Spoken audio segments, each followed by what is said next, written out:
सत श्री अकाल, स्वागत है सारे ही दर्शकों का। पंजाब इस वेले वेख रहे हो तुसी ते मैं हाँ गगनदीप सिंह लैके हाजिर हाँ पंजाब पंजाबी अते पंजाबी दे नाल जुड़ियां खास खबरां।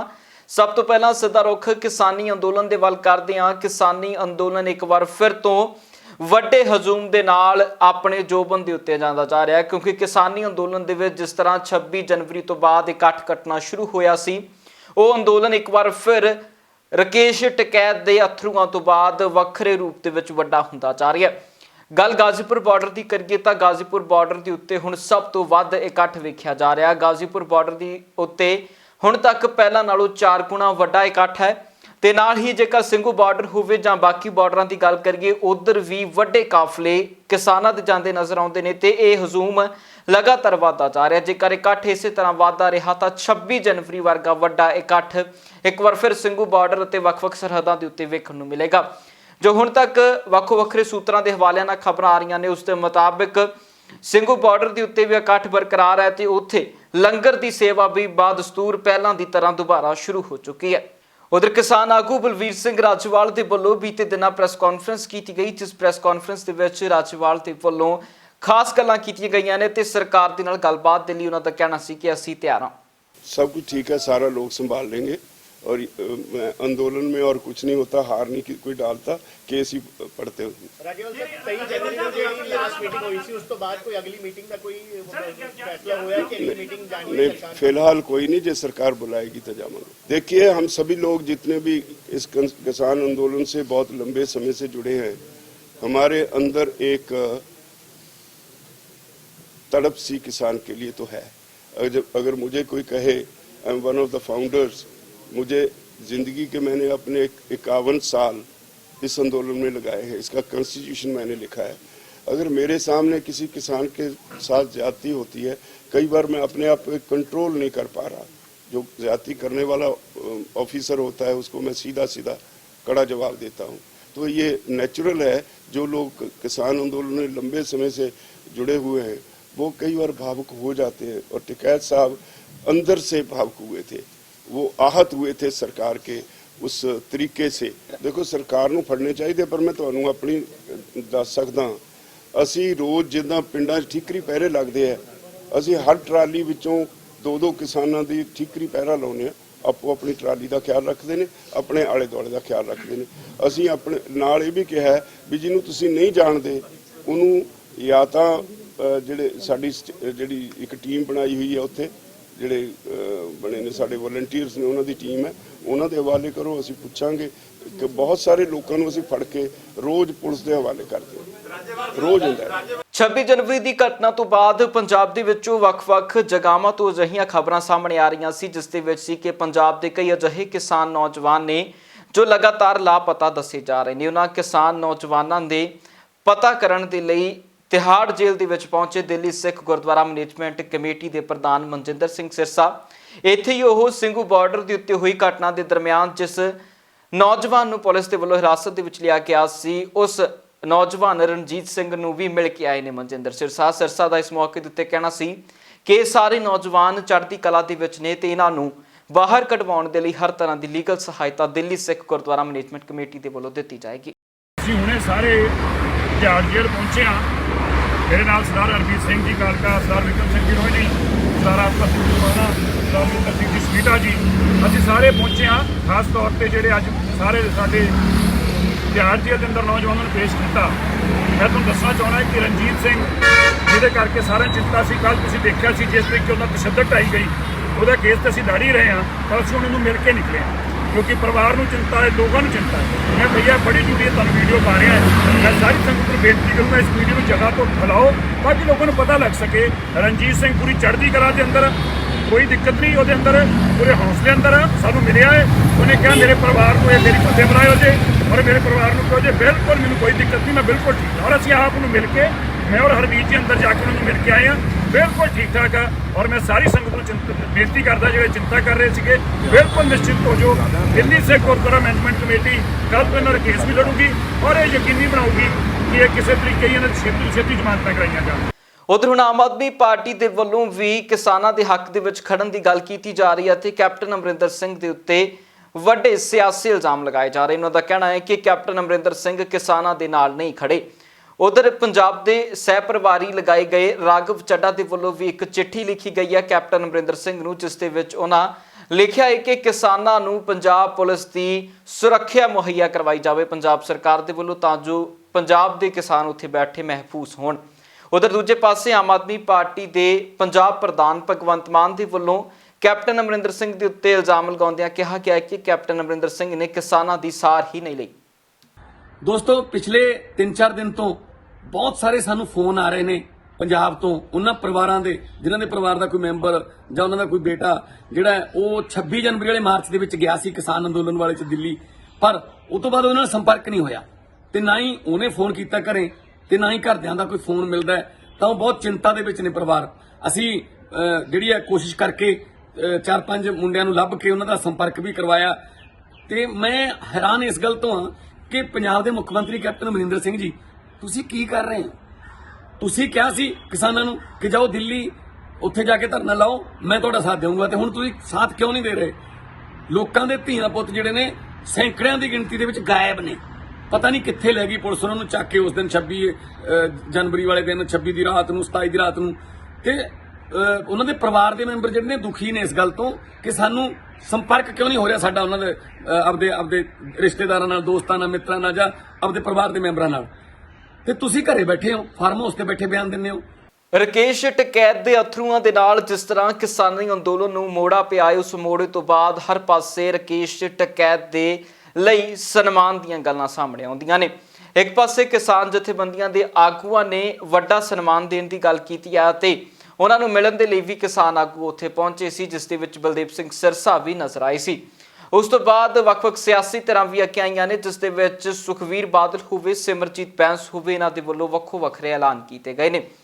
ਇਸ ਦੇ ਵਿੱਚ ਸਿਮਰਜੀਤ ਬੈਂਸ ਨੇ ਐਲਾਨ ਕੀਤਾ ਹੈ ਕਿ ਪੰਜਾਬ ਦੇ ਲੋਕਾਂ ਦੇ ਵੱਲੋਂ ਇੱਕ ਸੋਨੇ ਦੀ ਕਹੀ ਰਕੇਸ਼ ਟਕੈਤ ਨੂੰ ਸਨਮਾਨ ਦੇ ਵਜੋਂ ਪੇਸ਼ ਕਰਾਂਗੇ, ਜਿਸ ਦੇ ਵਿੱਚ ਉਹਨਾਂ ਦਾ ਕਹਿਣਾ ਸੀ ਕਿ ਸੋਨੇ ਦੀ ਕਹੀ ਦੇ ਲਈ ਸੋਨਾ ਅਸੀਂ ਪੂਰੇ ਪੰਜਾਬ ਦੇ ਵਿੱਚੋਂ ਇਕੱਠਾ ਕਰਾਂਗੇ, ਜਿਸ ਮੁਹਿੰਮ ਦੀ ਸ਼ੁਰੂਆਤ ਵੀ ਉਹਨਾਂ ਦੇ ਵੱਲੋਂ ਖੁਦ ਆਪ ਸੋਨਾ ਇਕੱਠਾ ਕਰਕੇ ਕੀਤੀ ਗਈ ਹੈ। ਜਿਹੜੇ ਪਾਸੇ ਯੂਪੀ ਸਾਈਡ ਟਕੈਤ ਸਾਹਿਬ ਬੈਠੇ ਸੀਗੇ, ਉੱਥੇ ਕੇਂਦਰ ਤੇ ਯੂਪੀ ਸਰਕਾਰ ਦੀ ਪੁਲਿਸ, ਕੇਂਦਰ ਦੀ ਦਿੱਲੀ ਪੁਲਿਸ ਉੱਥੇ ਇੰਨਾ ਤਸ਼ੱਦਦ ਕਰ ਰਹੀ ਸੀ, ਆਉਣ ਲੱਗਦਾ ਸੀ ਕਿ ਟਕੈਤ ਸਾਹਿਬ ਵਾਲਾ ਮੋਰਚਾ ਕਿਤੇ ਉੱਠ ਨਾ ਜਾਵੇ।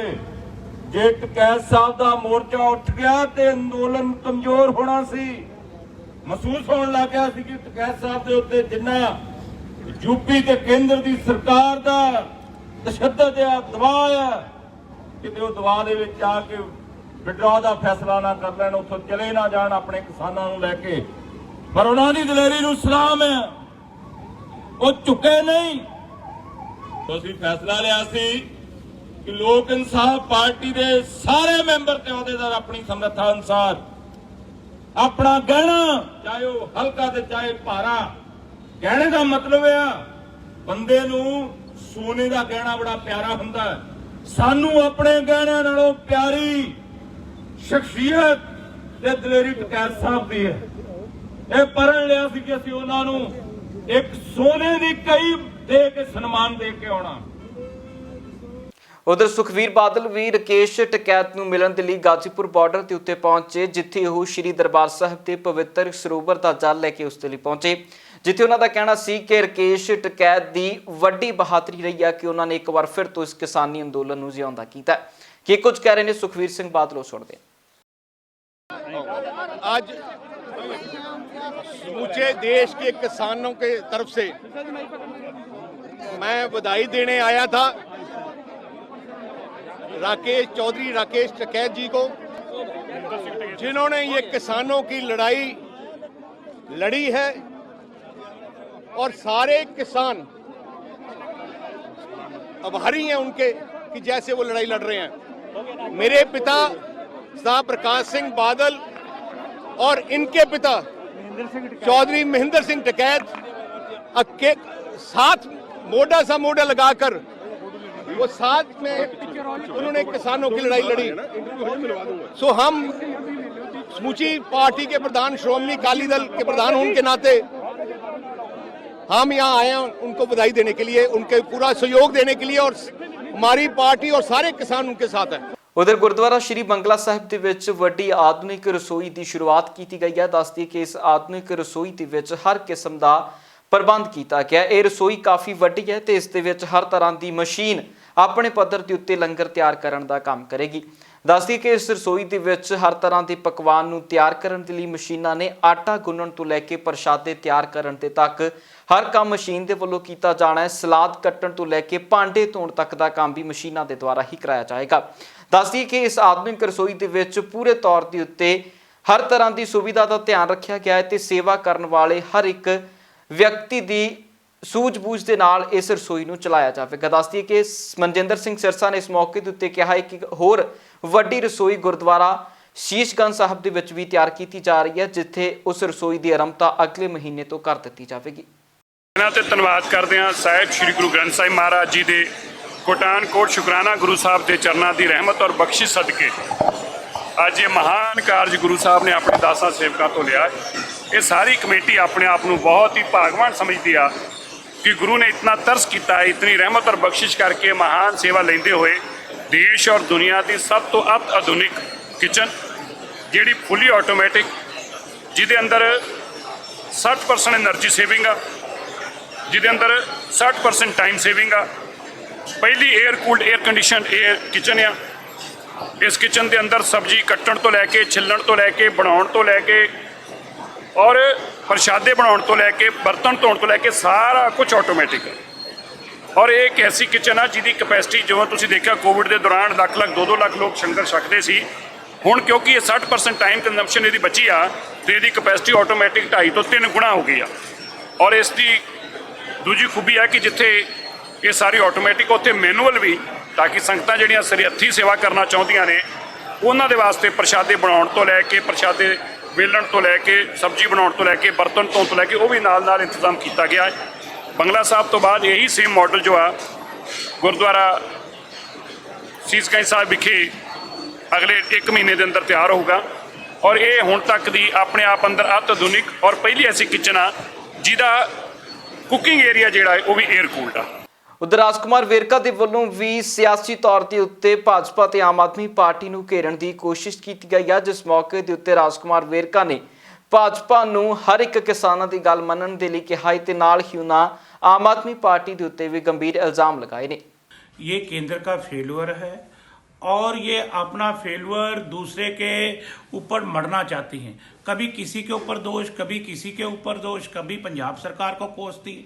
लेकिन हैरानगी इस बात की है कि 40 किसान यूनियन में से कोई भी एक भी यूनियन वहां पे नहीं गई और ये किसानों के ऊपर कार्रवाई करने की बजाय केंद्र सरकार को गंभीरता से जांच करनी होगी कि इसमें कौन कौन से लोगों का हाथ है। जिनका हाथ है उनके खिलाफ कार्रवाई होनी चाहिए। जो बेदोष किसान यूनियन है उनको डराने की कोशिश ना करें, किसान आंदोलन को दबाने की कोशिश ना करें। किसान की मांगे जायज है और ये खेती कानून वापस लेने चाहिए। किसानों का सम्मान करना चाहिए, उन्हें बेइज्जत नहीं करना चाहिए। ਤੇ ਹੁਣ ਸੁਣਦੇ ਹਾਂ ਕਿਸਾਨੀ ਅੰਦੋਲਨ ਨੂੰ ਲੈ ਕੇ ਵਕੀਲਾਂ ਦੇ ਅਤੇ ਵੱਖ-ਵੱਖ ਸਿਆਸੀ ਬਿਆਨ।